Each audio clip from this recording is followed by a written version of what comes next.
Ladies and gentlemen, we begin this Monday edition of The Right Stand with a CNN News 18 exclusive. The details, the first details of the interrogation report of Amritpal Singh, who's lodged in a jail in Dibrugarh in Assam. The latest coming through at this point on this investigation scoop. The larger question is, has he been able to answer this question? Who is behind Amritpal Singh? Who is backing him? CNN News 18 has accessed Amritpal's first interrogation report. Here are the exclusive details. Amritpal has refused to reveal funding sources. Waris Punjab chief has indicated that he will not cross the line of criminality if freed. Amritpal purportedly told the cops that he could help fight drug menace in Punjab. The K-backer has asserted that he will continue to fight conversions by Christian missionaries. Amritpal has also claimed in the interrogation that he was upset with the atrocities on Sikhs. He has also claimed that he came to India because Sikhism was in danger. But who told him? Who told this truck driver, who had not even adopted the Panthic ways when he was in Dubai, that Sikhism was in danger and he needed to go and be the savior? That is something he has not yet revealed. He said he wanted to save Sikhism, hence he came to Punjab. At whose bidding, at whose instance, why did he go to Georgia? These are questions that still remain. What the Punjab Police officials are telling CNN News 18, our investigations editor Manoj Gupta getting us these details. These are all details coming through from the Punjab Police officials and sources within the Punjab Police who are clearly monitoring the interrogation of Amritpal. They believe he cannot be freed. The cops are saying Amritpal can come back with full force. Cops also claim that he can continue to provoke like he used to do. He believes so much in the cause that he is the only savior that he will continue to rile up this kind of sentiment. He's only saying that he will not cross the line of criminality, but we saw what he did at the Ajnala police station. According to cops, he has the potential to be dangerous to peace, law and order. His lawyer says Amritpal is in high spirits in prison, highly motivated, in a very positive frame of mind. That's what the lawyers are saying. Cops are alleging that if he gathers support, it could be dangerous. Some questions remain, ladies and gentlemen. Who's the brain behind Amritpal Singh? What is his motivation? Why was he getting together an armed force? And the kind of literature, the material that's been found in person with his aides, what did all that point to? Who are his backers? Now, according to Punjab Police sources, Amritpal was completely dependent on Preet during his escape. Now, this is another question. A month-long hoodwinking the cops. Who was backing him? Who was sheltering him? Apparently, it was all Preet and his contacts. Preet is an active member of Waris Punjab. There is a local YouTuber. Preet was active follower of Simranjeet Singh Maan. He played a very active role in Sarbat Khalsa that was held at Chabba. Preet was booked for alleged links with the ISI. 6 FIRs currently against Preet for links with spy agencies. Preet also forced Amritpal Singh not to surrender. Now, it was on the advice of Preet that Amritpal actually evaded the law. He didn't surface. That's what investigations are revealing to us, intelligence agencies are revealing to us, and of course the Punjab Police sources are revealing to us. Amritpal's hideouts arranged by Preet. Amritpal was actually sheltered by Baljit Kaur on Preet's direction. So this is what Punjab Police sources are telling us. Very interesting, ladies and gentlemen, that this man believes that he is there to save Sikhi. And he still believes that Sikhism is in danger in Punjab and only he, with his movement, can save it. Let's try and go across to our guest this evening, Ramneek Maan, joining us at this point. Do you believe, Namaste and Jai Hind, Ramneek Manji, do you believe what Amritpal says? Can you trust this man to come out and do nothing which will disturb social order?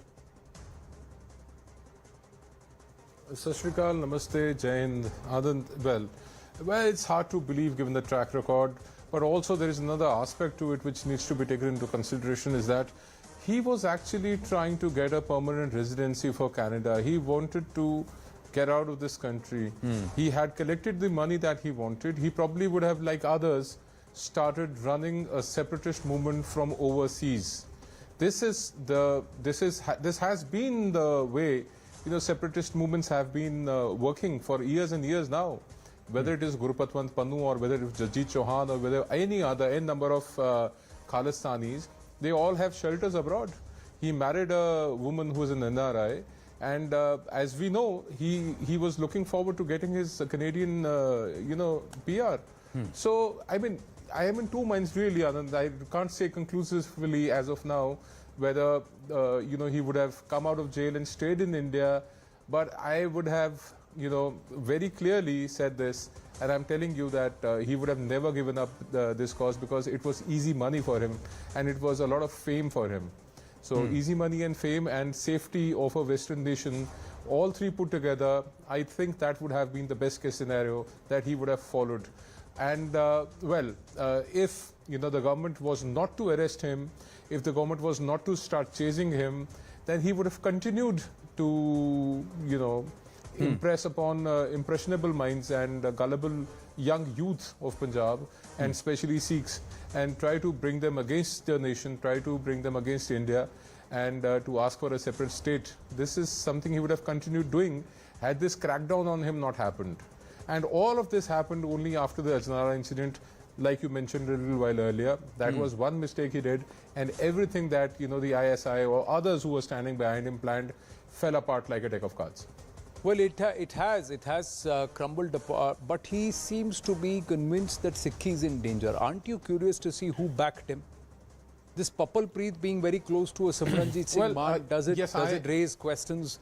Why would somebody who's doing a truck driver's job or working in a transport company in Dubai suddenly ditch everything, come here, adopt Sikhi, the Panthic ways? And why only Amritpal? See, Anand, let me... Anand, let me be very honest with you. You see, as far as these Khalistani elements are concerned, Khalistan for them is like the begging bowl Pakistan is for Imran Khan and others. So they are making money of Khalistan.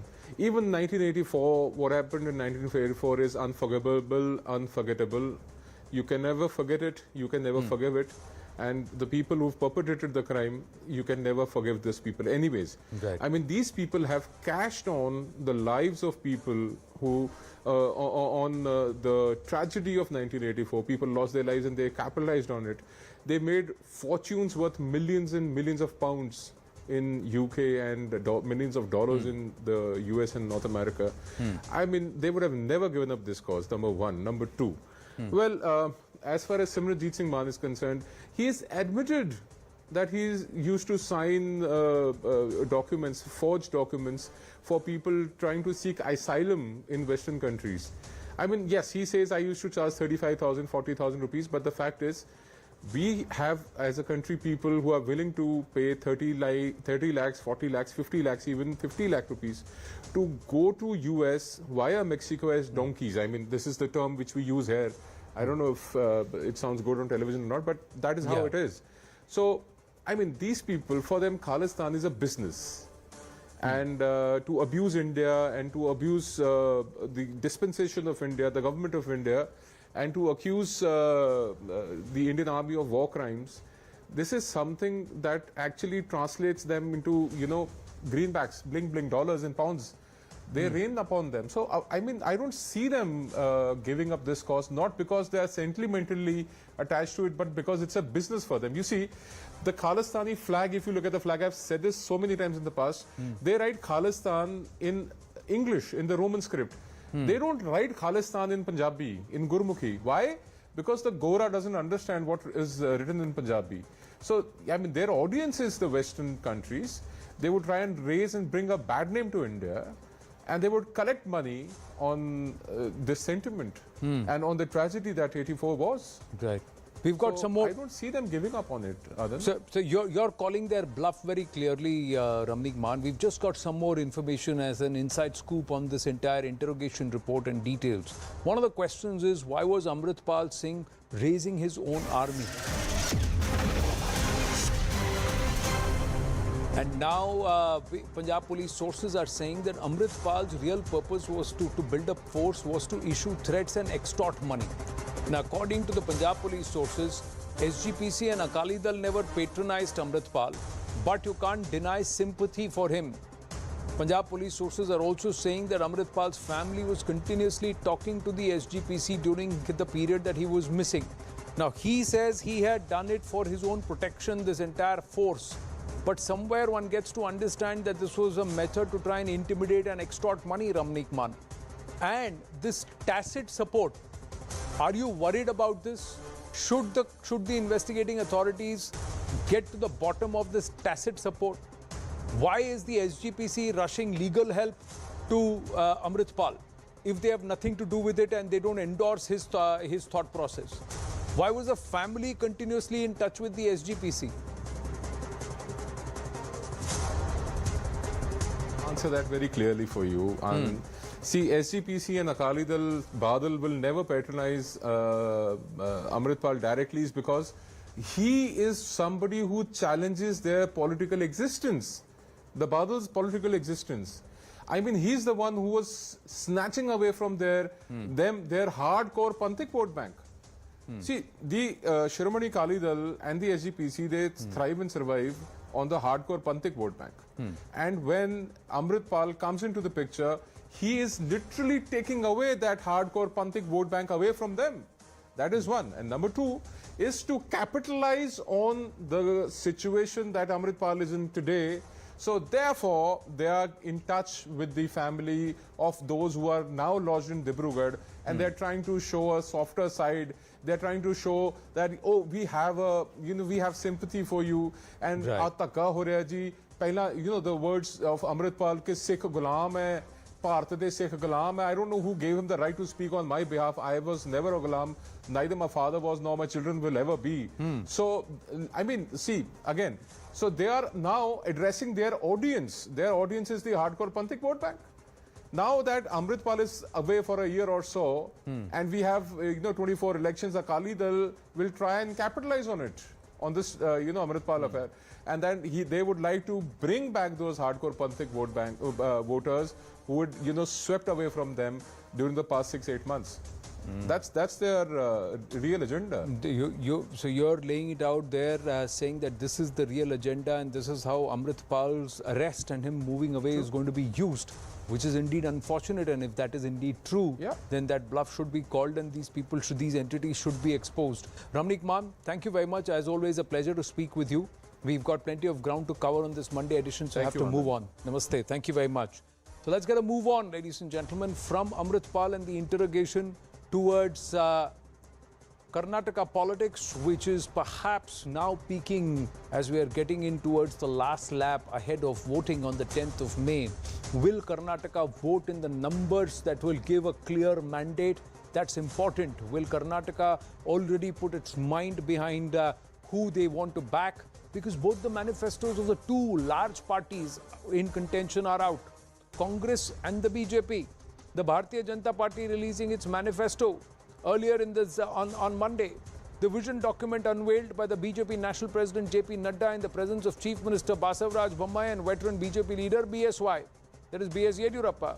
The manifesto including the implementation of a uniform civil code after a panel of experts go through it and based on their suggestion. 3 free cooking cylinders for all BPL families, a special wing against religious fundamentalism and terror. The party's poll manifesto also focusing on agriculture apart from health and infrastructure. The Congress hitting back at the BJP, calling their manifesto a jhoot loot manifesto, as tweeted by Jairam Rameshji. But first, let us take a deep dive into what the BJP and the Congress have promised so far to the people of Karnataka. It's Revadi versus manifesto. First and foremost, the Congress has promised to provide every household free electricity up to 200 units. The BJP has promised an EV city. near Bengaluru, supporting 1,000 startups. The Congress has promised 10 kilograms of rice for BPL families. Meanwhile, for BPL families, the BJP has promised 5 kilograms of rice, 5 kilograms of millet, and as a monthly free ration, and of course, half a liter of Nandini milk every day. The Congress has promised 3,000 rupees per month for all unemployed graduates. On the other hand, the BJP has promised 10 lakh housing sites for the homeless. Congress has also promised 2,000 rupees per month to women head of the family. BJP has instead promised to provide a matching deposit of up to 10,000 rupees on 5-year fixed deposits. The Congress has also promised unemployed diploma holders 1,500 rupees per month, while the BJP has said holistic upgradation of government schools.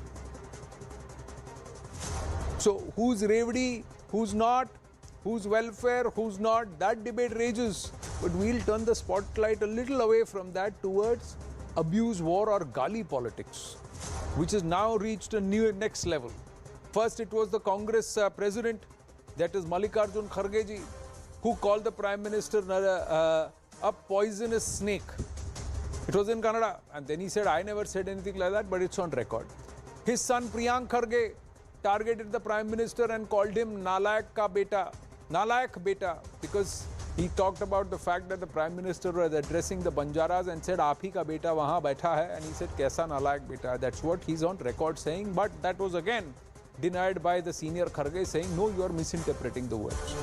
Congress workers also putting out Cry PM posters across the state after Priyanka Vadra criticized Prime Minister Modi and said, why are you always crying about abuses, etc., etc., etc. Now, as the Karnataka election campaign is gathering steam, the election campaign is witnessing a bit of war of words, but more importantly, has the Congress inadvertently, knowingly, unknowingly, however, made Prime Minister Narendra Modi the main interface in Karnataka. Whenever the Congress has attacked the Prime Minister personally, it has not worked for the Congress party. So, from pay CM to cry PM, this transition which has happened, and as the Congress blames the BJP and the Prime Minister for making it all about himself, is it the Congress which is at fault? Sanju Verma, national spokesperson of the BJP, is with us, and Vivek Bansal, Congress leader, also with us. Namaste and Jai Hind. Thank you very, very much. Vivek Bansal ji. Namaste. Is the Congress party, does it realize what it's doing? It is making it all about the PM.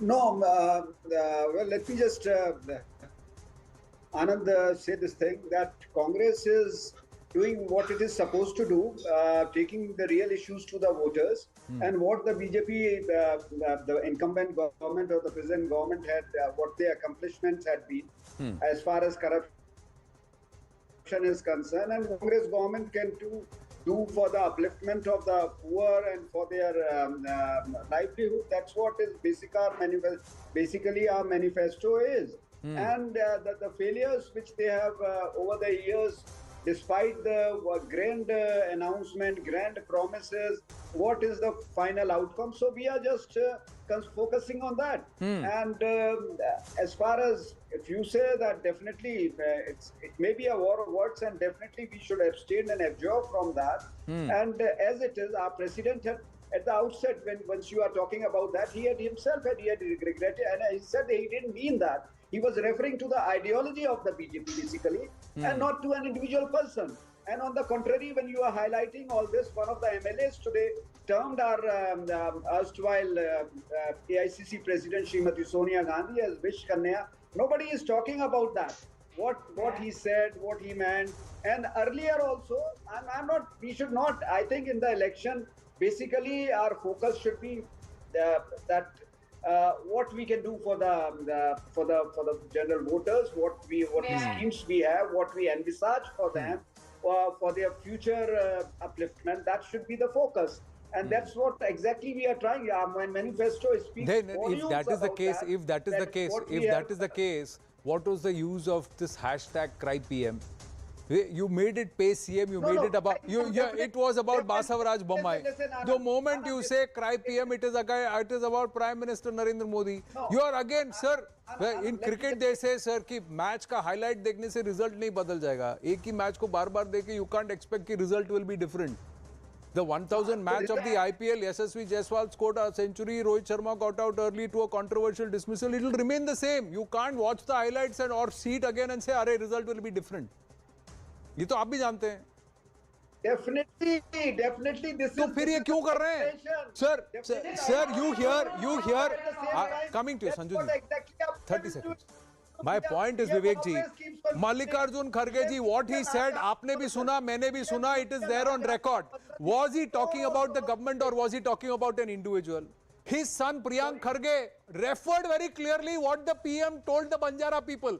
And then he made the reference. And then Mallikarjun Kharge ji saying, he was talking about the local MLA. Sir. Okay.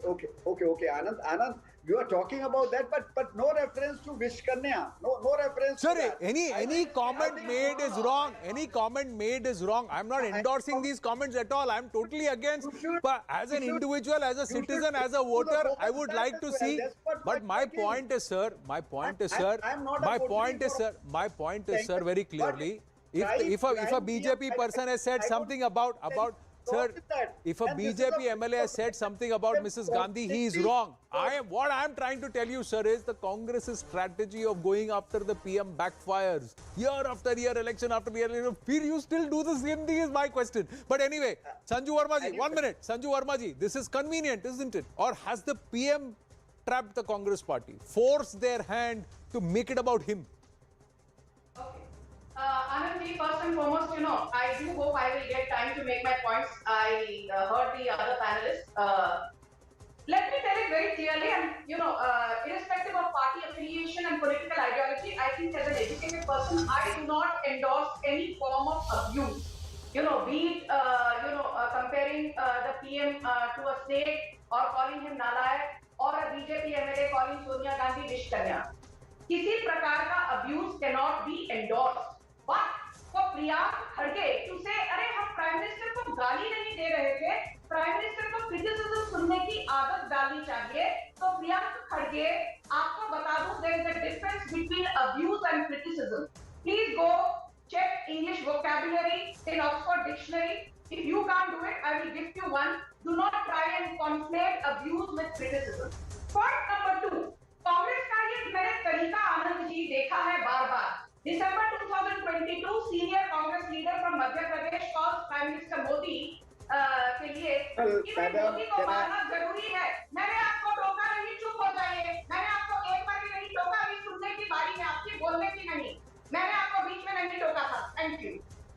December 2022, Rajesh Patelia, senior Congress leader from Madhya Pradesh said, Modi को मारना जरूरी है. मोदी जब तक खत्म नहीं होगा, तो संविधान खतरे में है. When his bluff was called out, he said, अरे मैं प्राइम मिनिस्टर की मौत के बारे में नहीं बात कर रहा था, मैं तो बीजेपी और आरएसएस की आइडियोलॉजी के बारे में बात कर रहा था. Same thing happened a few weeks back when senior Congress leader Sukhjinder Singh Randhawa said, Hindustan बचाना है तो मोदी को मारो. मोदी मरेगा तब हिंदुस्तान बचेगा. These were the exact words. Rahul Gandhi, who said मैं तो नफरत के बाजार में प्यार और मोहब्बत की दुकान खोलना चाहता हूँ. Rahul Gandhi, who has an opinion on everything under the sun, did he condemn Sukhjinder Singh Randhawa's obnoxious remark against the Prime Minister? No. लड़की हूँ, लड़ सकती हूँ कहने वाली प्रियंका वड्रा ने क्या सुखजिंदर सिंह रंधावा के कमेंट्स का खंडन किया? जवाब है नहीं. And last but not the least, आप जो ये कहते हो ना प्रियंका गांधी वड्रा कि मोदी जी मेरे भाई से कुछ सीखिए, रोइए मत. अरे नरेंद्र मोदी को वो नेता है, in his own words, वो मक्खन पर लकीर नहीं, पत्थर पर लकीर खींचते हैं. इसलिए नरेंद्र मोदी को भाषण मत दीजिए Priyanka Vadra. No, but see, this is exactly what you're doing. The Congress won just 2 seats in No, Uttar my Pradesh question to you is, Priyanka my question to you is that The you Congress remember, won just 2 Sanju seats Verma in ji, Uttar Pradesh Sanju Verma ji, the Congress party is also asking a lot of questions of the BJP and its delivery and what it has done in Karnataka. it is also said that the manifesto that you have put out is also full of freebies, especially when you try and say that we believe in welfare and not in freebies. But for the BJP, it also suits for the BJP. They are waiting. You are also waiting for a chance to say, let's see who slips up. Let them say one thing about PM Modi and let's just make it big. And let's just make it all about Prime Minister Modi because it suits us. That's also something you are doing, no? Very good question. Anand, that's a very interesting question. Manifesto पे I can just say this much. और बड़े हक से और आपके show पर बड़ी डंके की चोट पर कहूंगी. The three big takeaways of the BJP manifesto in Karnataka: half liter of Nandini milk to BPL families every day, 3 cylinders free of cost to BPL families every year, and implementing the Uniform Civil Code. Besides giving free health insurance to those who need it and benefits to farmers who were abandoned by Siddaramaiah. So my point is, you are giving 3 cylinders. 3 cylinders is equal to 3,500 rupees, if not more. The same thing the Congress says, we'll give 3,000 rupees, then that's a freebie. But when you give it in the form of a cylinder, it's welfare. Everybody, and they're also saying we're targeting BPL. My point is, you're also giving freebie only. Then don't say no revdi politics. No. I'll tell you the difference in 10 seconds. Anand, you are very intelligent, and you are trying to trap me, but मैं भी थोड़ा homework करके आती हूँ, खासकर जब आपका show होता है. What is the difference between freebie and welfare politics? I have spoken on this, written on this. Freebie is when you make a false promise, knowing that you do not have the resources to deliver on that promise. But welfare politics is when you know you have the resources and you want to ensure last mile delivery.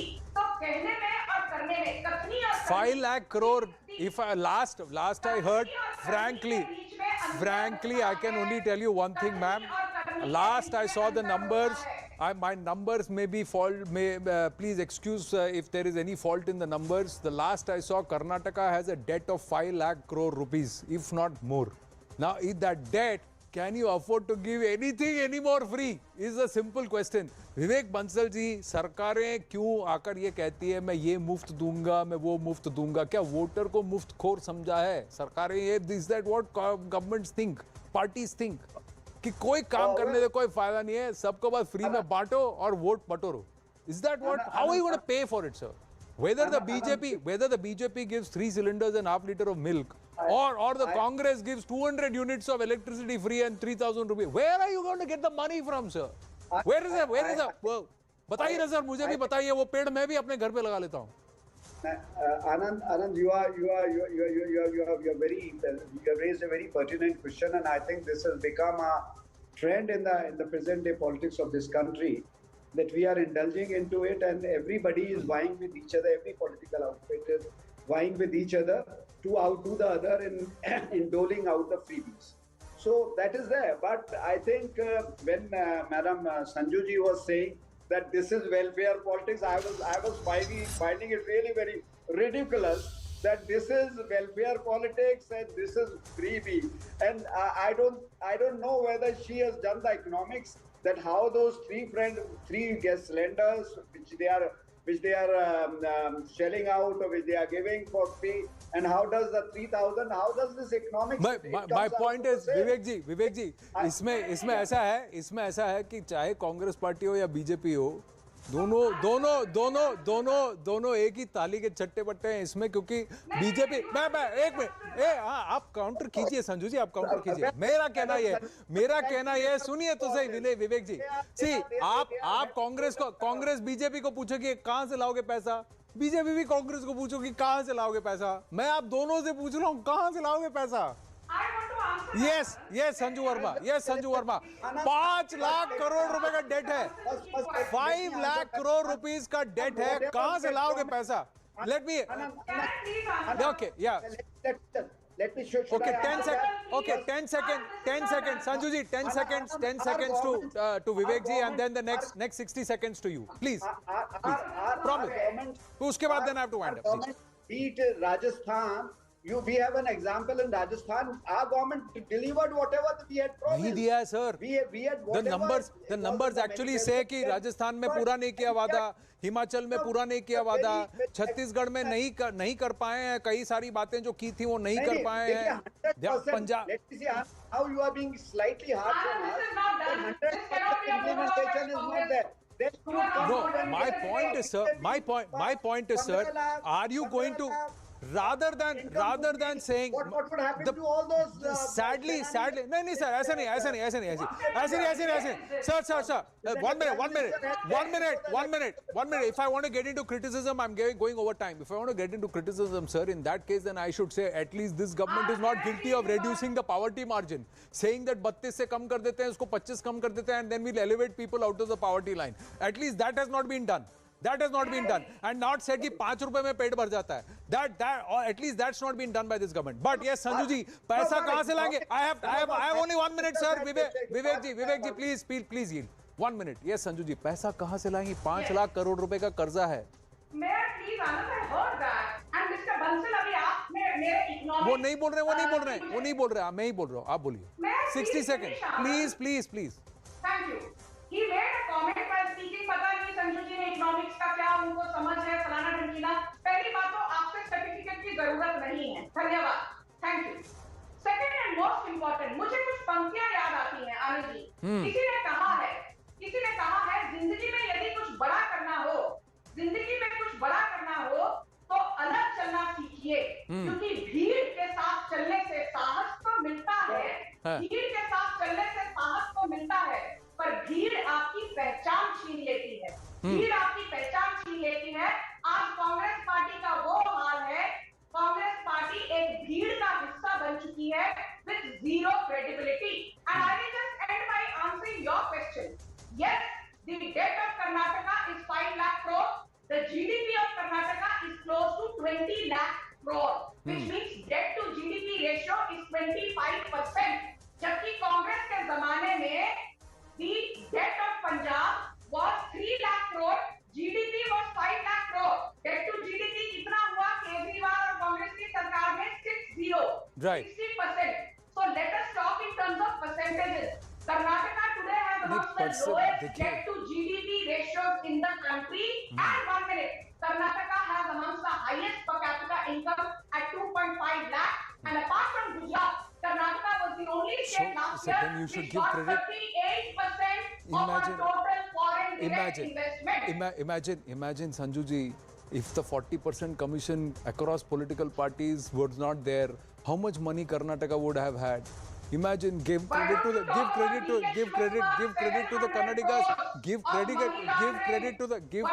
I said, Sanju ji, I said across parties. If the political corruption was not there, commission query was not there, imagine how much money would be there with Karnataka and what is the industrial ability of the Kannada people. मैं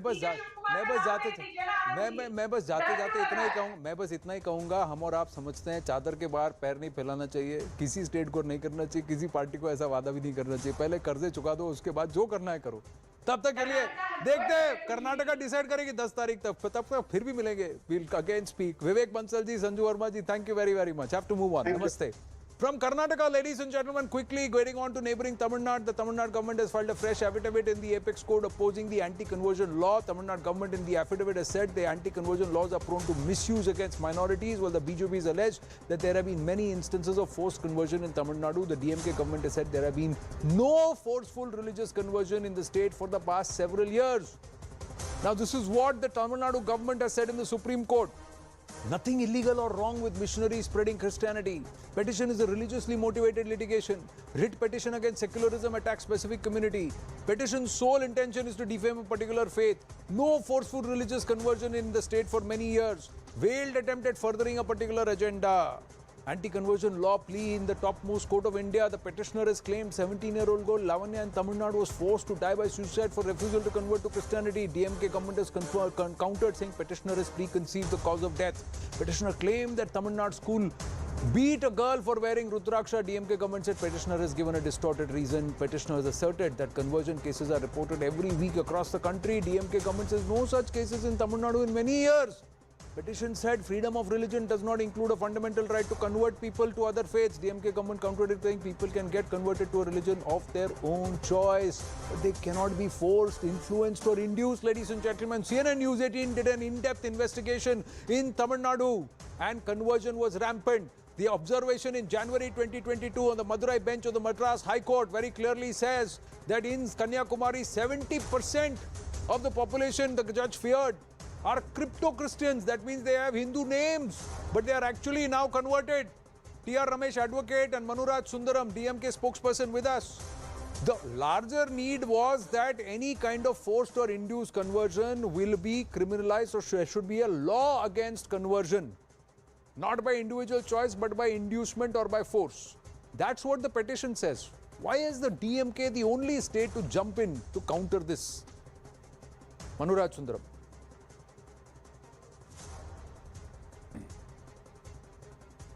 Manu Sundaram, can you hear me? I'm not able to hear. We'll try and get Manu Sundaram back. I think his connection is just frozen. T.R. Ramesh, is there Yes, no... sir. Anand, I can hear you now. Can you hear me, Manu Can you hear Sundaram? me? Yeah. Okay, can you hear me? Yeah. T.R. Ramesh, go ahead and we'll try and connect with Manu Sundaram. Yeah. I don't think he can hear me. Yeah. Yes, T.R. Ramesh.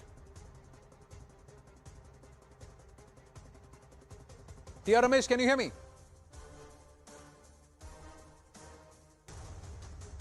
Why do I seem to have lost both the guests right now, their audio? So we'll try and quickly get T.R. Ramesh and Manu Sundaram back, the DMK spokesperson. And Manu Sundaram is with us. Manu Sundaram, can you hear me? I can hear you. I can hear you now. Okay, Please go ahead. Finally. So my question is, why is the Tamil Nadu government opposing a law against forceful conversion? So the Tamil Nadu government, I don't think you are quite right in that, Anand. It is a public interest litigation, or purportedly a public interest litigation, filed by a person called Ashwini Upadhyay. We have filed a counter affidavit.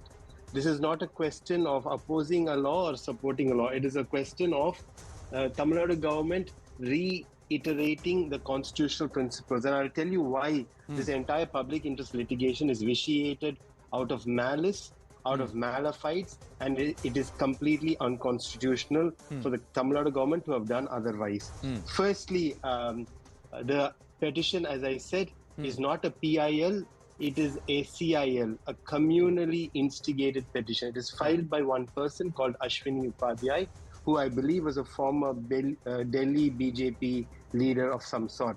Now, in the PIL, he asks for 4 prayers, and I think once I read those out, you understand. Do you have a problem with Ashwini Upadhyay being a former BJP leader? So, are you trying to say that anybody who has a political leaning should not practice in the court of law? No, I did not say that, Anand. Please listen to my words very carefully. I said that it is a politically motivated, communally instigated petition. And if you let me read out the 4 prayers, I assume you've read the petition in detail, but for the benefit of your viewers, let me read out the 4 prayers. 1, he has asked for a CBI investigation in one particular case in Tamil Nadu. The reason this is infructuous is because there's already been a CBI investigation ordered. 2, he's asked for the central government to take steps. And 3, he has asked for the Law Commission to take steps. It is surprising a BJP member, a former BJP leader, whom I have no problem whether he's a BJP leader or an RSS person, that he's asking the court to issue a direction to the center to take steps. Don't you think it is a little ironic that he could not ask his own party to? Or don't you think it is a little surprising that BJP, who claims to support Ashwini Upadhyay's position, has done nothing? Now, the only prayer that survives, Anand, in this petition is he seeks to declare fraudulent religious conversions to be ultra vires the constitution. Now, surprise, surprise, this matter is already before the Supreme Court in a 9-judges bench, which is commonly referred to as the Sabrimala case review. So there is nothing in this petition that it actually merits our time, but I'm grateful you brought this up because I would like to use this opportunity to expose what the BJP is trying to do indirectly, what they are not able to do directly. If the BJP has a particular position on anti-conversion law, then the central government, which has been in power for 9 years now, should have taken some steps. No. Instead, what happens? They file a PIL which is not a PIL according to me, through a person called Ashwini Upadhyay and ask the Supreme Court do to you issue have, directions you are to the making an center. allegation against a political party. Do you have proof to substantiate it, Mr. Manu Sundaram, that Ashwini Upadhyay is doing it at the behest of the BJP? No, I'm not saying that. No, I'm you saying just said that they Ashwini have got Upadhyay Ashwini Upadhyay. Very convenient. Let me explain, Anand. I take your point. I take your point. You want me to show proof that BJP is instigating Ashwini Upadhyay. I am putting it the other way. I'm putting it the other way. Please listen to me. I'm asking Ashwini Upadhyay, a former BJP Delhi leader, presumably a BJP No, so then member I'll tell as you on what, the date, number of times, Manu does Sundaram, not- you have said does not- former BJP no, Delhi leader. The next time Mr. Saravanan represents a particular case in court, I'll have to say Mr. Saravanan, a DMK leader who's also an advocate.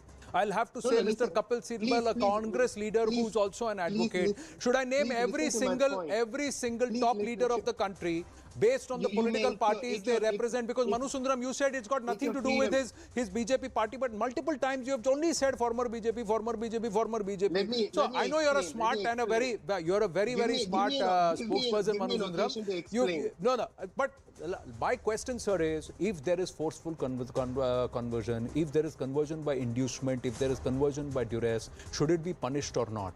And if it is not already banned. That is the law of the country. No, but is that law being followed, sir? Is that law being followed? Is this being followed to the T? Or is there a certain level of subterfuge which was evident even in the CNN News 18 investigation which was carried out in Tamil Nadu? In fact, that day, that story of the school girl came to the fore. What the teacher was openly saying, and the teacher was just suspended for a certain time. There was no investigation done. There was no criminal case filed. There was no police case filed in Tamil Nadu. It happened, sir. But It's subject to a CBI investigation. Just to clarify. Okay. No, I'm not talking about the case of Lavanya. This is a different case altogether. Yes, T.R. Ramesh. Yes, so now, in the first place, on 9th January 2023, the Tamil Nadu government was represented by the DMK party member, Senior Counsel Wilson. Now, Mr. Manuraj, who says Ashwini Upadhyay as a BJP member, should also acknowledge that the Tamil Nadu government was represented by a DMK member and a member of parliament. So there's nothing wrong there that Ashwini Upadhyay belonging to BJP. And the court also told Mr. Wilson, forget that he belongs to BJP. Focus on the matter. Now the court under Justice M.R. Shah, Honorable Justice M.R. Shah and C.T. Rao Kumar has openly declared this is a serious matter. And they passed a detailed order on 9th January in which they changed the title of the case to the matter of religious conversion. It is no more Ashwini Upadhyay, it's no more the respondents, the union government, Home Ministry and Law Ministry, and the 29 states and Law Commission and Human Rights Commission and all that. It's now the matter of religious conversion, which is a serious matter according to the Honorable Bench of the Supreme Court. The matter is now before the Honorable First Bench of the Supreme Court, that is a bench led by Honorable Chief Justice of India. Now, Tamil Nadu government has a definite case to answer because the first allegation is a girl by name Lavanya committed suicide while she was studying in a Catholic school in Tanjavur district, and there were allegations of forcible conversion there. And the matter, as rightly pointed out by Mr. Manuraj, that has been already taken up by CBI. So the first prayer has become infructuous, and that's what the Tamil Nadu counter says. Right. At the same time, the Tamil Nadu counter in para 15 very clearly says that the intention of spreading the ideology of the religion, if done wrongly, may produce religious ill feeling and may lead to violence, which may place the maintenance of public order and safety at stake. That is to say, ultimately, religious conversion can lead to law and order situation. This is stated by Tamil Nadu government in a sworn affidavit. I'm used to seeing many mediocre affidavits filed in the matters of temples and HRNC department in High Court and Supreme Court. But this is a well-written counter affidavit, I'd say, by a keen legal mind, knowing constitutional provisions. And they very rightly say that the public order, that is the law and order subject, is a subject of the state. Right. So, it's a well-written counter affidavit, I would say. And there are certain things the Tamil Nadu government is accepting, that the matter of conversion may ultimately lead to law and order problem. It is said so in para 15. And again in para 31, they repeat it. Correct. And what we are really concerned is para 37, where they say missionaries spreading Christianity by itself cannot be seen as something against the law.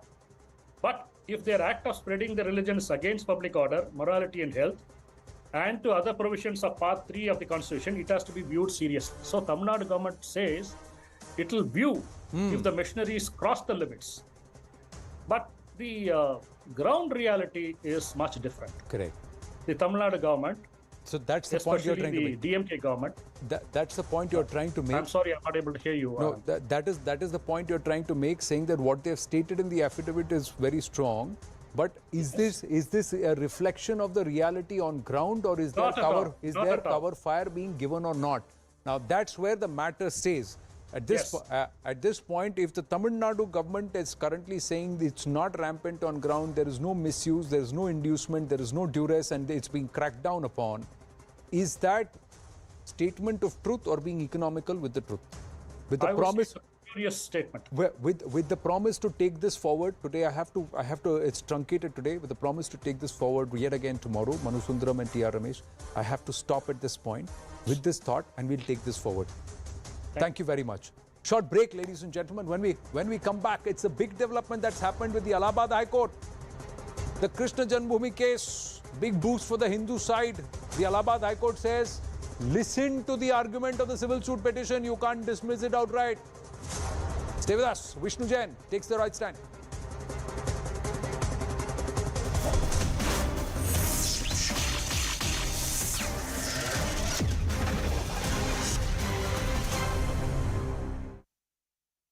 Are communal forces trying to spoil the fabric of the country.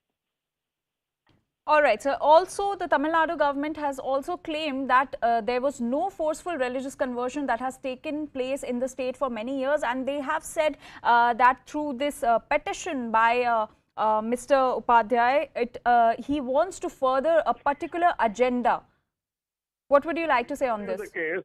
If that is the case, why should the government bring a resolution last week asking for, demanding for reservation for Christian Dalits who converted to Christianity? So the double speak. So this is also unconstitutional, and last week the resolution is also unconstitutional. I think the government has to apologize before the public of Tamil Nadu. The Tamil Nadu government is saying that the writ petition is against secularism and is also against a particular community. No, this is pseudo-secular. That's what I'm saying. These pseudo-secular forces are called communal forces. The government says today's affidavit that there is no conversion, but the same government last week in Assembly is getting a resolution asking for, demanding for reservation, and they are trying to demand the central government to bring in reservation for Christians who got converted. What is right, what is wrong? They are exposed. All right, sir. Thank you for speaking to CNN News 18 and expressing your views. So we have this breaking news coming in right now that the Tamil Nadu government has filed an affidavit against the petition filed by Advocate Ashwini Upadhyay, and the Tamil Nadu government has said in the affidavit that the writ petition is against secularism and that it attacks a specific community, and they have also said that the petition's sole intention is to defame a particular faith and that it contains abusive and intemperate language. And the affidavit also states that there has been, the DMK government in fact states that there has been no forceful religious conversion that has taken place in the state for many years. We also have our correspondent Ananya Bhatnagar with us. Ananya, can you tell us more about this affidavit that has been filed by the Tamil Nadu government? Well, the Tamil Nadu government has come again with its response to this petition that's been filed by Advocate Ashwini Kumar Upadhyay. Now, what this petition actually seeks is that there should be an anti-conversion law in the country so that forceful and deceitful religious conversions can actually stop in the country. And apart from that, it also seeks a CBI probe into such incidents of religious conversion. Now, what is crucial to note is that the Tamil Nadu government has opposed an anti-conversion law. It says that the forming of an anti-conversion law in a state would actually result into persecution of minorities. The act can be misused against the minorities at any point of time. Now, a plea has been filed against forceful religious conversions. Tamil Nadu government has filed fresh affidavit over plea seeking anti-conversion laws. The Tamil Nadu government has said that anti-conversion laws prone to misuse against minorities and nothing illegal or wrong with missionaries spreading Christianity. And this is what the DMK government has written in the petition. And no forceful religious conversions in the state for past many years. This is what the Stalin government has said.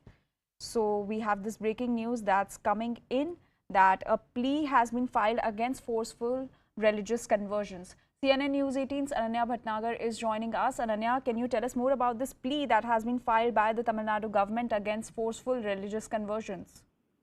Well, this is an affidavit filed by the Tamil Nadu government opposing this particular plea that's been filed by Advocate Ashwini Upadhyay seeking a CBI probe into the forceful religious conversions in the across the country and various state-based laws to be formed in order to prevent to prevent forceful and deceitful religious conversion. Now, what the Tamil Nadu government has said is very, very important, is that the anti-conversion laws are prone to be misused against the minorities, is the number one charge of the Stalin government before the topmost court of the country.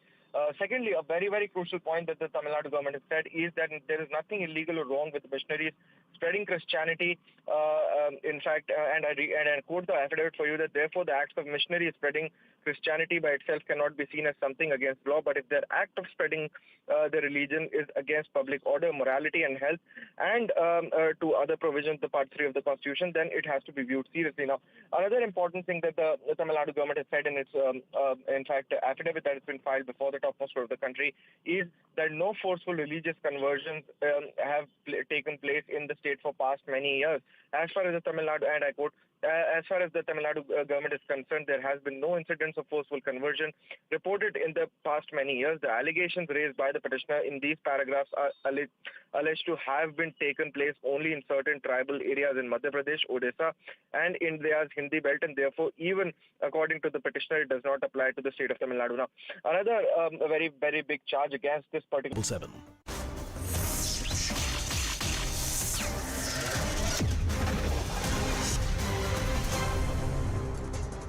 Back on the right stand, and let's go straight across to Vishnu Jain, who's been fighting this case in court. Vishnu, namaste, Jai Hind. Please tell us what happened in the Allahabad High Court today with respect to the Krishna Janmabhoomi case. See, initially the history, to understand the order of the Allahabad High Court, certain history of this case is required. And the fact of the matter is that on 25th of September, we had filed a civil suit before the civil judge, Senior Division Mathura. When we had filed that civil court, initially the civil court had taken a view that the devotees of Lord Shri Krishna cannot approach the court and they do not have right to sue.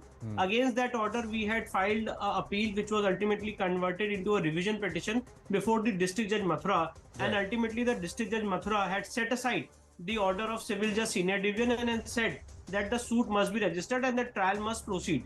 Against this order, which was passed by District Judge Mathura on 19th of May 2022, the Anjuman Intizamiya as well as the Waqf Board had approached the Allahabad High Court by way of a 227 petition, which has been finally disposed of today. And the operative portion of the order of the Allahabad High Court is this, that the suit has been registered. Whatever you have to say, you say in the suit, you file your counter affidavit, you file your written statement. And after the written statement is taken on record, everything is open to you and you can argue all these Vishnu, things. let me ask you this quickly. Let me ask you this quickly. Is this a settled matter between the Anjuman Intizamiya and the trust? I am so grateful that you have asked me that question. The first fact of the matter is that this entire land, which was purchased by Raja Patnimal, was transferred to Pandit Madan Mohan Malviya in 1944. And a trust was created under the aegis of Pandit Madan Mohan Malviya and Seth Jugal Kishore Birla in 1951. And the name of the trust was Shri Krishna Janmabhoomi Trust. I must tell you that a fake organization, Shri Krishna Janmabhoomi Seva Sangh, was created in 1958. They filed a suit in 1964 and they compromised in the suit on 12th of October 1968. So my point is that when the original owner of this property was Shri Krishna Janmabhoomi Trust, how can Shri Krishna Janmabhoomi Seva Sangh file a suit and compromise the suit?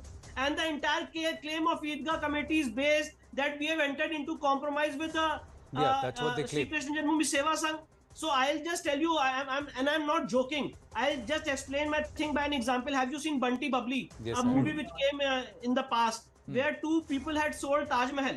Something like that has happened in this case. That the people who are not owners of the property, they have sold the property. They filed the case, they entered into a compromise. Right. So my point is this, and to answer your second limb of your question, that we have very categorically said in our suit that beneath this so-called Shahi Eidgah Masjid, the original birthplace of Lord Shri Krishna is Virajman. The Kans Karagar is there. That entire 13.37 acres of land is owned by us. The ownership is of the deity Shri Krishna Virajman. So how can someone just claim possession over the property by encroaching upon the property?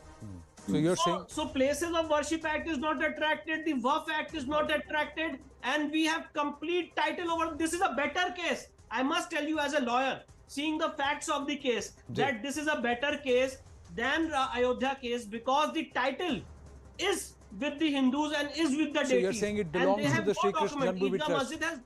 So that's what. So we'll see what happens. That's your claim. We'll see how the Eidgah and the Anjuman Intizamiya respond to this. Thank you very much, Vishnu Jain. Now we've got another exclusive here.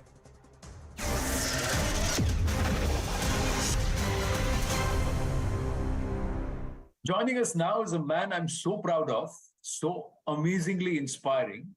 It's about grit and determination and never giving up, especially when you've got nuts and bolts in your spine and the sea has been so unkind that you want to go back and not just traverse the seas, but conquer it across the world. Abhilash Tommy, Commander Abhilash Tommy, Namaste, Jai Hind, and double salute.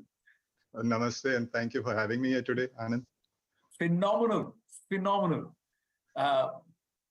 Tell me, take us through how many months at sea and what you've done with the Golden Globe race. How many months at sea and how did it all happen? Well, it's 235 days. Wow. And alone? Yeah, of course. It's easier that way. Only one crazy on the board. No, it's like that. No uncertainties. You don't have to, motivate somebody else to work. You don't have to give excuses, give orders, take orders. So it's much easier like that. But what I did is a circumnavigation, which is I went around the world alone without stopping using technology of 1968. And it also was a race. So there were other entrants. We started from France on the 4th of September from a seaside town called La Sable d'Olonne, headed south, went through a gate in Lanzarote, crossed the equator, went around Trinidad Island in Brazil, headed to a gate in Cape Town, then rounded Cape of Good Hope, crossed the Indian Ocean, went through Tasmania and rounded New Zealand, Pacific, Cape Horn, back in the Atlantic, crossed the equator, and finished at La Sable d'Olonne. Wow, that's quite a journey. Alone at sea, the vagaries of the ocean, the challenges of the ocean. And you've done this before. 2018, you were, you were stuck for nearly, 70 hours, if not more. Traumatic experience, severely injured. Why would you want to go back? Well, I tell people that I've got Stockholm syndrome. I fell in love with the sea. That's how to destroy me. 2018, I had an invitation to do a round-the-world race, and I built a boat in India. And with the immense support of the Navy, I managed to make it to the start line, which itself was a big task. And 3 months later, 82 days later, I was in third position when I met with a severe storm in the middle of the Indian Ocean. The boat was knocked down. I had a fall of about anywhere between 15 and 30 feet. I fell on a aluminum pole, which is called the boom, broke my back. 30 minutes later, I realized that I couldn't stand up. My legs were not functioning, and I had to call for rescue. At that time, I didn't know how long it took. for the rescue because I had no idea of telling whether it was day or night or how many days it passed. I didn't have a watch because it parted from my hand. And I was rescued and taken to an island called Amsterdam Island, which is part of the French subantarctic territories, and then stabilized medically. And then an Indian naval ship was diverted from another operation, and it sailed straight to 40 South, picked up in a helicopter, taken to the ship, brought back to India, taken to a hospital. After 16 days of the accident, I come to know that I got spine fractures, 4 of them. God. And doctor said... Four spine fractures. Yes, four fractures in the vertebrae. And I was told that, if even if you try to get up, you could be paralyzed for life. So in that supine position, I was transported into an aircraft, special aircraft, which took me to Delhi and taken to the best neurosurgeon in India, who was Air Commodore Sridhar. I hope he's been promoted by now. He operated my spine, fused 5 vertebrae into a single piece. And there are 2 titanium rods with 8 screws. And when I look at the X-ray, it feels as if the screws are pointing exactly at my spinal cord, as if, a little bit of movement and it'll puncture my spinal cord. And then what is this Kida about going take...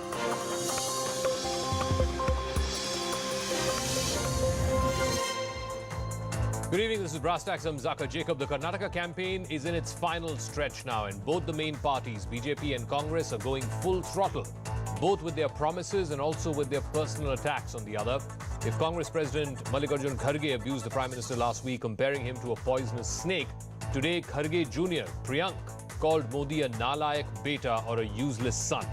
Also, it's raining freebies, with the BJP today promising free half-a-litre Nandini milk to 3 gas cylinders to free coaching. Isn't this also the much-abused Revdi culture? But first, the story of what is transpiring in the final stretch in Karnataka.